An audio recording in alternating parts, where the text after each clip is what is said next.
Alright, so, hi everybody, we're live. I'm here with, Krista Shu, the founder of Mother of Corals, so, hi! Hi. Thanks for having me. Yeah, you're very welcome. Thank you so much for doing this. Like, really appreciate it. First. Yeah, so, this is my first ever, like, interview or type doing, like, anything like this, so sorry if I seem, like, super nervous. You'll be great. Okay. You'll be great. So, tell me a little bit about, like, you and oh my god, I can't talk either. Mother of Corals. So there's a little story behind that. 4 years ago, I sold all my stuff and quit my job and moved to Panama. I left the U.S. Oh, wow. And it was kind of scary, and there's a long story behind that. But I ended up kind of falling into the ocean conservation world, and I met a man who was just starting a coral restoration project here called Caribbean Coral Restoration. We worked together for about 3 years, and then we had a man from another country come and say, would you come and teach us what you do and do like a joint project with us? And the cool. project owner here said, would you want to take that? He was too busy with his stuff here. He didn't really see himself able to like manage something in Africa. And I was like, absolutely, I want to do that. And the government there, we were applying for funding, and they said, well, you need to have your own entity. And so from that, I created Mother of Corals, and then like had that mission of going globally, like taking everything I learned here that we were doing locally. I'm in Panama right now, and taking it out around the world to say, like, you can also do this. It's not hard. You don't have to be a marine biologist. We can teach you how to do it, and then you can maintain your reef, once we leave. So that's pretty cool. Because I know, like, I've been slowly trying to, like, get into, like, more, like, environmental stuff, and it just seems, like, overwhelming to start to jump into that. It is, and there's a lot of stigma around, having to have a scientific background. I don't have a scientific background at all.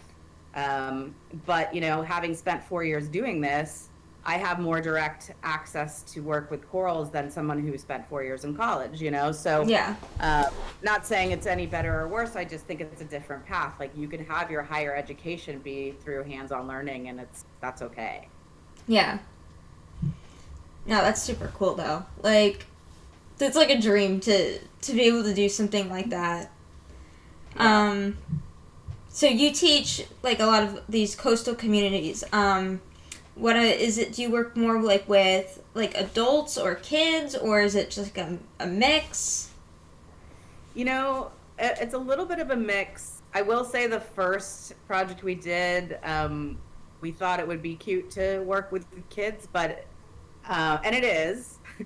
But as far as like having the responsibility to understand what you're doing and use the materials properly and maintain the reefs once we're done, that doesn't really fit the mold. Gotcha. So what we've sort of worked into is a little of both, right? So our focus is with adults that are responsible community members, and then we have like a kids day, right, where the kids come, they learn about what we're doing, they learn about why to care about corals and reefs and marine life, and they can participate in making some of the structures, but we leave it to like one day.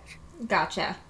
I can see how I have a toddler at home, how it might be a little frustrating dealing with some kids, but Yeah. I mean, it ran the gamut from like, I think 4 years old to 17, and so it was a little crazy, but for one day I think it's great. Yeah. It's just enough to like spark that interest, so that if like they're interested, then it gives them something like to go off of. I guess I'm bad with words. No, yeah, like it's the spark of knowledge, right? That even if they don't technically remember it consciously, in their subconscious, they're gonna go, oh, I remember the coral reefs are important. Maybe some of them remember why, maybe some of them don't, but it sparks that bit of knowledge to have the care be there, longer term. Yeah, because you never know what that one thing will be that like sparks something. Exactly. So what is like the biggest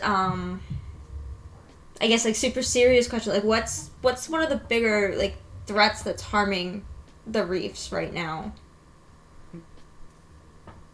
So I like to sum it up. This sounds really ominous, but I say the number one threat to coral reefs is human impact, which is a really, really broad answer. But it honestly, there's more than one thing. Yeah. The biggest thing that we have, like, tangible, we see it twice a year, is when we have like an ocean warming event. So the water gets really hot. It goes over 90 degrees, and that's when corals, for different reasons, but in that circumstance, corals can bleach. Ooh. If you've heard of bleaching, that's when they start to lose their color, and they can survive bleached for about 2 weeks. So if the event goes away quickly, they can come back, but if it doesn't, they won't come back from it. Ooh. And the temperatures rising in the ocean are specifically because of too much carbon in the air, and the ocean tries to take the carbon and recycle it and produce carbon dioxide from it, and the oceans are overwhelmed by that, and that's why we're having warming events. Yikes. The big yikes. Yeah. Also, Mishami, thank you so much for the bits. No wait, lost my train of thought for a second. Two things going on at once. So, with that, with human impact, because I know, like, I've seen, like, humans seem to be causing a lot of devastation in the ocean. I've been watching, like, a lot of, like, the Shark Week stuff. I've, like, been following a lot with, like, Shark Allies. What are some of the things that, like, the little things we can do at home as, like, a viewer, I guess to do? Help, yeah. So I get asked a lot too, and this is the same answer, but I get asked a lot, hey, I don't live near the ocean, like, how can I help? What can I do in my day-to-day life? How can I help? So there's a big, you've probably heard in the last couple of years, there's a push towards reef-safe sunscreen. That was one of the other questions I had. Oh, I'm knocking out 2 questions with one. Yeah. But so there's more to it than that. Number one is, I think people probably think to themselves, oh, I'm going to the beach, I should take reef-safe sunscreen. Well, what I would suggest is using that all the time, because, all of our water bodies run off into the ocean. So even if you're in Michigan, the Mississippi River could take runoff all the way down to the ocean. So I believe that it's better to use that all the time. And there's several companies that make other products that are reef safe, like shampoo, conditioner, body wash, leave-in conditioner, stuff like that, facial care as well, and that are all labeled as reef safe. So I recommend that. And I also try to talk to people about just reducing more of what you use. Like, every time you're throwing something into the garbage can, think to yourself, how could I shop differently or act differently so that I'm not throwing that away again next time? It's just, plastics are a big problem. That's not brand new information, but it's just something I try to be conscious of. Sometimes there's no way around it. Yeah, honestly. I didn't realize that like shampoos and conditioners had that stuff in it, that it would affect it too, because you always hear sunscreen, right? To sunscreen. Yeah, there's specific chemicals that have been found because so many people go on ocean-based vacations and use sunscreen. Like, those chemicals were found to be harming the reefs directly. So it's not that those chemicals are also in shampoo and conditioner, but it's just having more of a natural base to your shampoo and conditioner. Gotcha. To make sure that that's not affecting the ocean as well. Gotcha. Because I know I've been looking into getting more reef-friendly like sunscreen, because we're in Delaware. We've been going to the beach a lot. And I know, like, the one big store brand, it says reef conscious on it.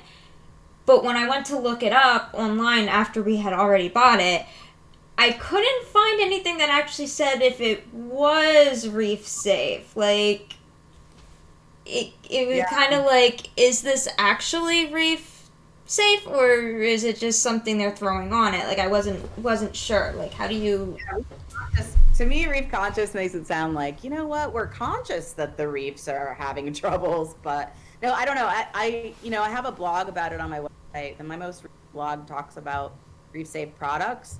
So you could specifically look at the chemical that I have listed and see if they're in the ingredients on your sunscreen. If they're not, then you're fine. Okay. Yeah, because I wasn't sure. Like, I looked it up, and I'm like, but is it? Like, because it didn't... It was like a play on terms. I was like, I don't know now. I think that it's because there was some controversy about proclaiming something as reef safe versus like it doesn't have these two chemicals that we know hurt reefs. Do you know what I'm saying? Like there could be other things we haven't discovered yet so people were starting to say we don't like to say whatever, you know how it is. In case there would be something in it that would appear later, it can't come back and bite them in the butt. Exactly. So, or looking at that a little bit. But yeah, there are two ingredients. They're really long words and I can never remember them. No, that's okay. If you look at my blog, motherofcorals.blog, it'll tell you what those are. Okay. Yeah, because there's so many, like, big words, like, with ocean stuff. Like, my son's really been into, like, the Octonauts TV show. We actually just watched the Great Barrier Reef, and they were like, zooxanthene, and I'm like, oh, that's a coral thing.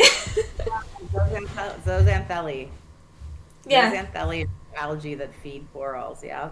Yeah, so I've been learning little bits here and there by watching kid shows in the morning, strangely enough.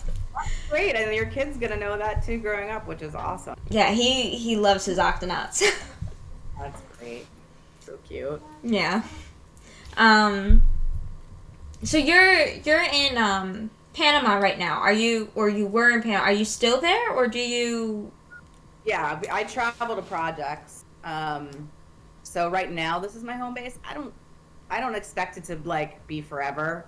Yeah. My home base, but for right now, the way I have it set up, it's easier than like trying to move my cats around everywhere I go.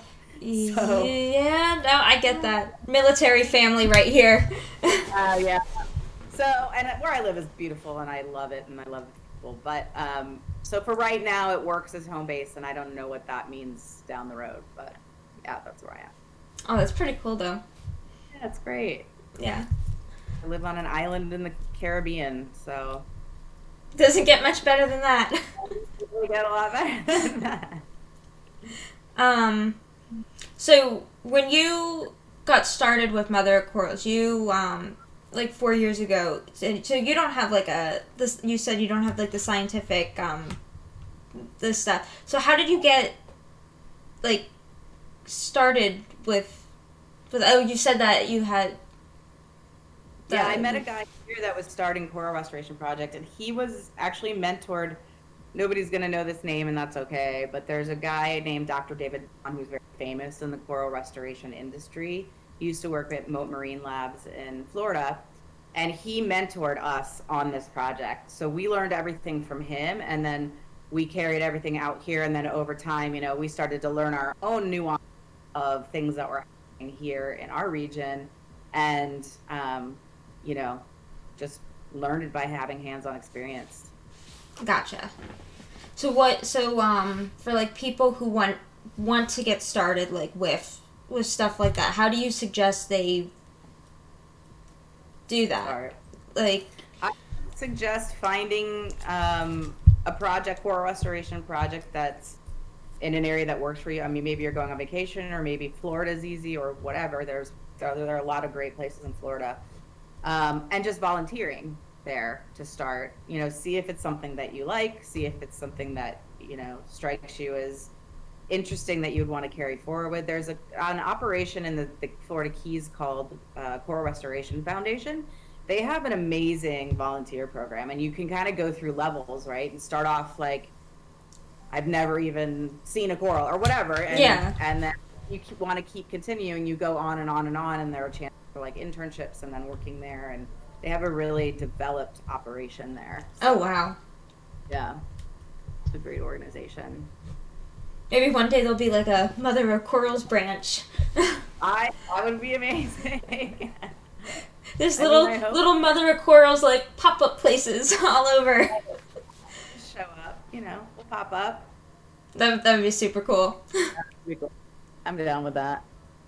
I was actually looking like at your website earlier to see if there was like a little shop, because I was like, oh, that'd be cool if there was like a little hat I could wear, like with the logo, like. I know. You know what? We did like a pre-order shirt sale at the end of last year. My operation's still so small. There's only 3 of us. Like, I didn't want to be in the business of managing inventory yet. Gotcha. But we'll have a shop there in 2022. Baby steps. Yeah, baby steps, exactly. Yeah. Hope to keep a lookout for that. Yeah, for sure. Join my mailing list, because I'll announce when that happens. If you go to my website and subscribe for the email list. Okay. And you'll always. I think I might have. Okay. I can't remember what all I am subscribed to anymore. I'm the same way. So many things. Like, I open my emails in the morning and I'm like, okay, which one's the super important ones now? Junk. Mm-hmm. What's some of like the coolest like experiences you've had doing this? Like in the ocean, out of the ocean? Yeah, so I'll give you a like high level answer, and then I'll give you a specific story. So from a high level, like my favorite thing about what I do is teaching people who don't know anything about coral reefs or why they're important or why it matters when they're gone about that, and showing them how to rebuild them, and watching them with me. I got to watch it too, bring an entire ecosystem back. I think that's so fun, actually getting to watch this happen. And from like a story perspective, I never would have believed you if you would tell me that fish have personalities, but I have had many fish friends on my projects that I had one. There's an island here called Solarte. We were doing a project there, and it's a juvenile snapper. He was probably about this big, and every time I would get in the water, no matter where it was, he would find me and just swim right underneath my belly. I'd be working, and he'd be right in my belly. That's so cool. The entire time. It wasn't that he would go hang out with all the people, like any of my coworkers. It was always me, and I'm like, this is my buddy, Like, I have a fish friend right now. Yeah. Of course I named him. Of course.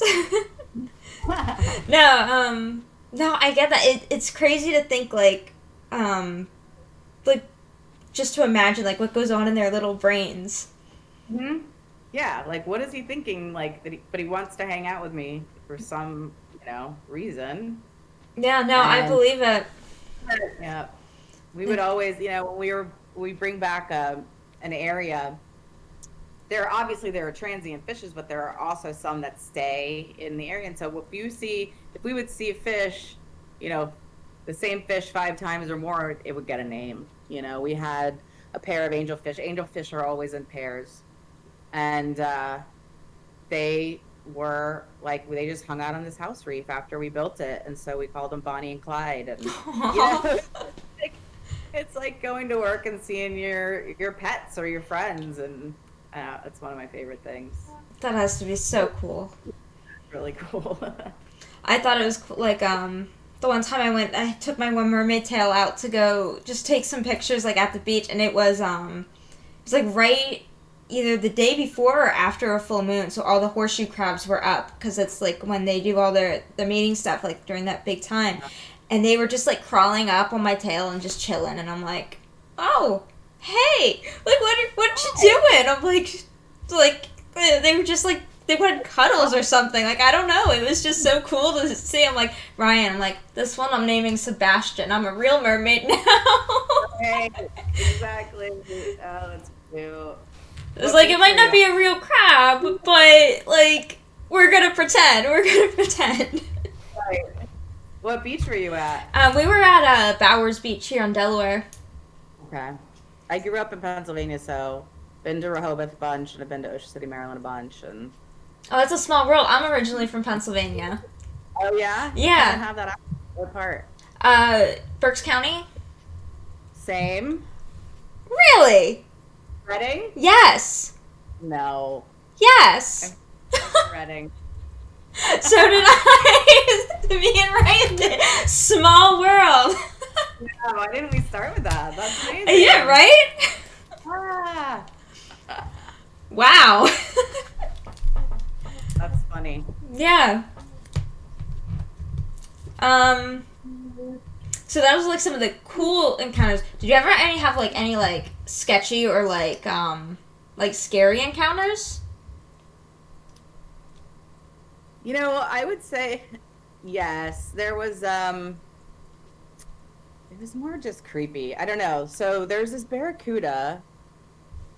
It was also a project here, and this barracuda was, I am not kidding, 6 or 7 feet long. Like, it was huge. Oh wow. So, like, that's the size of a human man, right? 6 Yeah. feet long.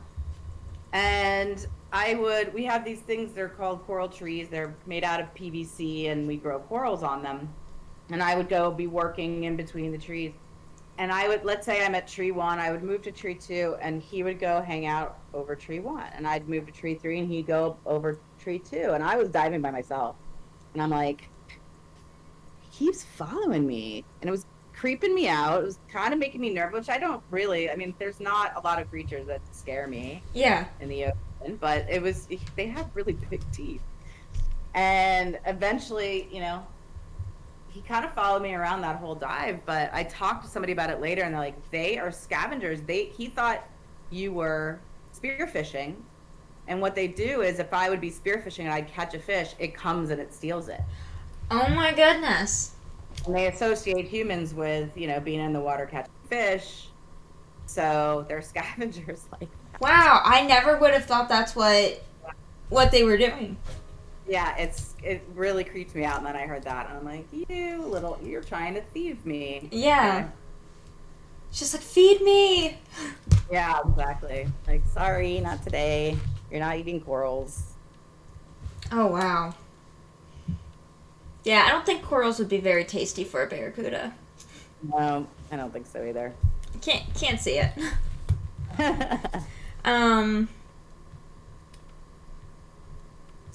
I think that was like all the questions I like had. Oh, I had one. It's one I forgot to write down, but I just popped into it. So I've seen a lot of people, they take old cars or like the things for coral reefs. Is that still something that helps like with doing that? Probably worded that really weird. No, but I know what you're saying. There's some controversy around that a bit, because like people, big ships are sunk like that too, right? And people call it artificial reefs. But metal rusts, and over time it degrades, and that's actually not great for ocean water. The reason that I was part of everybody else too, thought, oh, that's such a great idea, is because the structure of it, the fish love, the corals will attach to it, but then you watch over time as it starts to degrade, and those chemicals are being So it's almost like just a temporary solution that then turns bad. Exactly, yeah. Because I was wondering I seen that on TV like a while ago, and then you see like there was one thing I was watching. There was one mermaid, she was swimming through like a sunken bus that they sunk for the coral reef. So it was something that's been like rolling around in my noggin. Yeah, I think it's, I don't think people realize it first, and now it's starting to test the waters around there and finding it's not that great. And really that's just kind of like dumping our unused trash in the ocean. Yeah. Would have been great if it would work long term, but I know. And I hate to be Debbie Downer, because I want to be positive and make sure everybody knows that there's definitely hope, but that's kind of a new development in the world of artificial reefs, is that sinking metal is not great long term. Gotcha. Yeah, because my husband was like, oh yeah, as long as you get like all the liquid and all the other stuff out and just bare bones, it's safe. But that's good to know, because now I can go back and tell him a fact he didn't know. Yeah, I have an article I could send you. But I read an article a couple weeks ago about, oil rigs in the Gulf of Mexico, and I can't remember which state it is. I think it's Alabama, but don't quote me on that. But one of the states along the Gulf has started saying to oil companies, like, okay, it costs you $1.5 million to decommission an oil rig when you're done with it.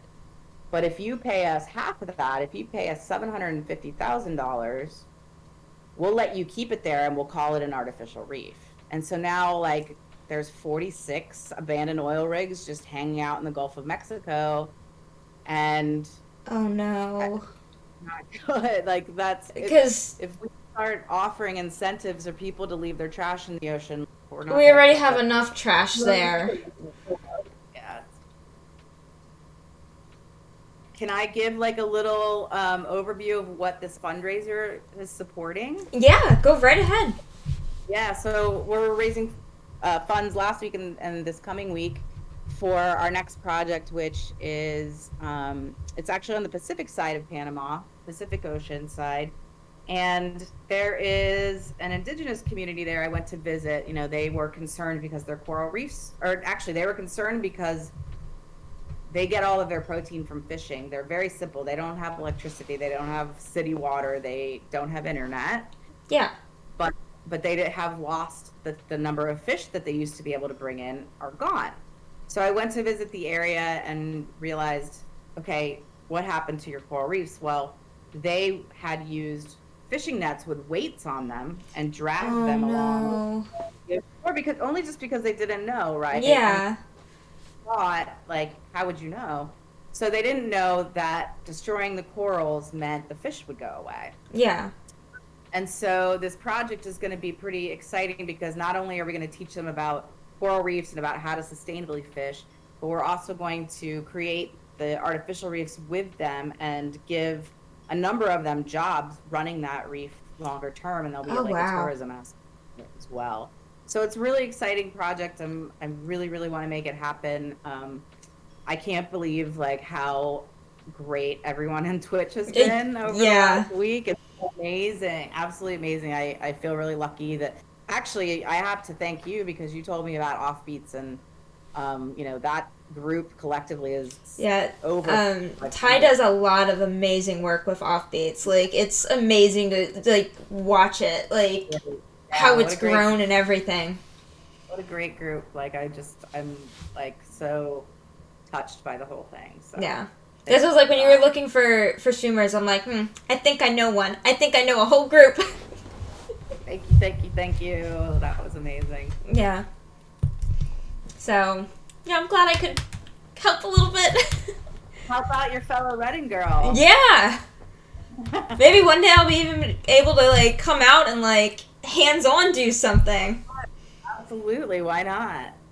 Yeah, hands-on stream doing it. Like, maybe figure it out somehow. Definitely. Yeah, that'd be pretty interesting to do and set up. I have to research that a little bit. Yeah. We'll work on it. Baby steps. Yeah, baby steps. Back.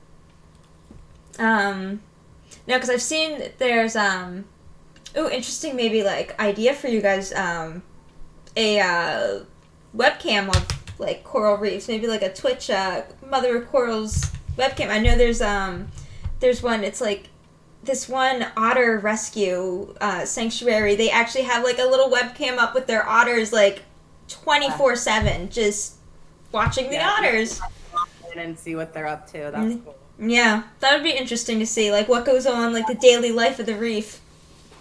Yeah, that would be amazing. I don't think I could do it for the next project because there's no internet, although maybe they'll have satellite eventually, right? The whole like Elon Musk thing. Yeah. Baby steps. Figure it out. Baby steps. But, yeah, no, that would be pretty cool to see. You're always welcome. Yeah. We'll figure it out. Follow our progress. I'm trying to think. Do I have any other questions? Is there anything that we didn't go over that you wanted to touch base on? No, I mean, I feel like we talked, obviously about what we do. The next project is the big thing that's, the focus of this fundraiser. We want to get out and help these people bring back their source of protein and help them bring a little bit more income to their area as well. They're really, really great people, really kind people. Yeah, it's a win-win. Yeah, it absolutely is. You can't help but feel good about your day's work, Yeah. No, I'm excited to see it progress. Yeah, so it looks like we will hit our goal. So when the project, I believe it'll start in December. So I would just advise everyone to just keep an eye on our social media. As soon as we start that, we'll be posting out updates to everyone who wants to hear. Yeah. All right, let me link the thing in chat quick to the Tiltify campaign. Did I spell that right? No, I never spell it right. For some reason, I cannot spell simple words like when I'm in the moment. It's like I type too fast or something. I don't know. But the link to the Tiltify campaign and the link to the Mother of Corals website is there in chat for anybody who is interested. Does anybody? I don't know if anyone's lurking in chat or anything. If anyone has any questions, Dirkra says all the best for fundraiser. Greetings from Germany. Yeah. So, yeah, well, little by little. Yeah, for sure. Thank you so much for being willing to run a stream for us and for all your help. I really appreciate it. You're welcome. I wish I could I'm trying to figure out how to do more to bring more attention to it, if that makes sense. Like I said, I'm bad with words sometimes. It makes sense in my head, but then when I say it out loud, I'm like, that didn't make sense. I think honestly, half the battle is being conscious of understanding that there is a problem and that it's going to cost us a little bit to fix the problem. That's half of it, right? There are plenty of people out there that don't know or know about it but don't care, or don't just believe don't have enough information on it. They don't see it. They don't see it firsthand. Yeah, it's an education thing. So yeah. Well, cool. Thank you so much for having me on. All right, thank you so much for joining us here. I really appreciate it. All right, enjoy your stream. All right, bye. Bye. All right, let me switch screens. But that was Krista Shu with the Mother of Corals. I'll put it again in chat. So if you want to donate, it helps fund Mother of Corals. It helps fund their next project. They're doing amazing stuff, and I'm honored to be raising money for them and working with them. And yeah, so tongue-tied, still nerves, but yeah, this will be available to watch as a VOD, believe tomorrow, maybe later tonight. Also going to upload it later, just in case anybody else would be interested in it. But yeah, thank you guys for showing up. Thank you again, Krista, for hanging out and chatting. But yeah, I'll see you guys on Monday for some more streaming and stuff and things. We might even get a hula hooping shark in here. But yeah, good night. Bye.